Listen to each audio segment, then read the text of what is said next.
One of the major perpetuating factors for the sternocleidomastoid muscle myofascial trigger point is the position that the patient sleeps.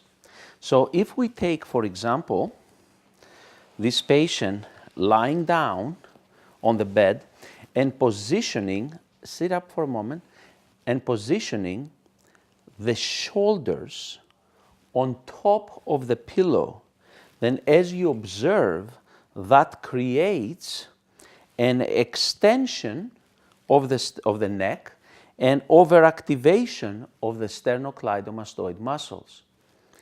This position can be very, very detrimental to the patient, whether they are reading a book or they are sleeping in this position. If they place the shoulders under the pillow will elevate the shoulders and it will force an extension of the cervical spine, causing a hyperextension of the cervical spine and a continuous activation of the sternocleidomastoid muscle, creating a perpetuating factor. So you get this patient in your practice, you treat them, they get better, they go home, they sleep like this, they get worse. You treat them, they get better, they go home, they sleep like this, and they get worse. Same thing can happen, and even worse, if the patient is now on side lying position. Please turn to your left and place your shoulder on the pillow. In that case, I want you to notice that because now the shoulder is also elevated by the pillow, we have a situation where the right side sternocleidomastoid and scalenus musculature is overstretched, while the left side sternocleidomastoid and scalenus muscles are overshortened. So this is going to cause a myofascial trigger point problem in both sides.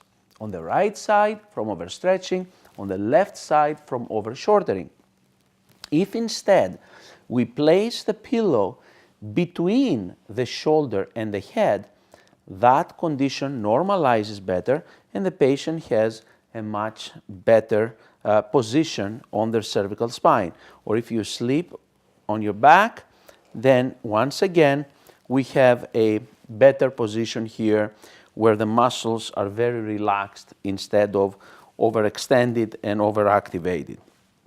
Another thing we can do is to use this type of pillows, orthopedic type of pillows, that they maintain some sort of curvature that not only will support the cervical spine, but will also provide a cushioning and proper positioning for the head.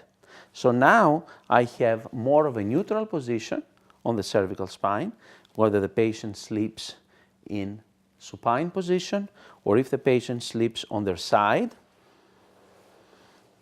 I can have more of a neutral position. I can even switch it to the other side that is a little higher, and it will keep then the neck into a relative neutral position even in side lying position. So make sure that one of the questions you ask your patients is what type of pillow they're using and how they sleep at night, so you can get an idea if the position of their head relative to the pillow becomes a perpetuating factor for the myofascial trigger point therapy condition.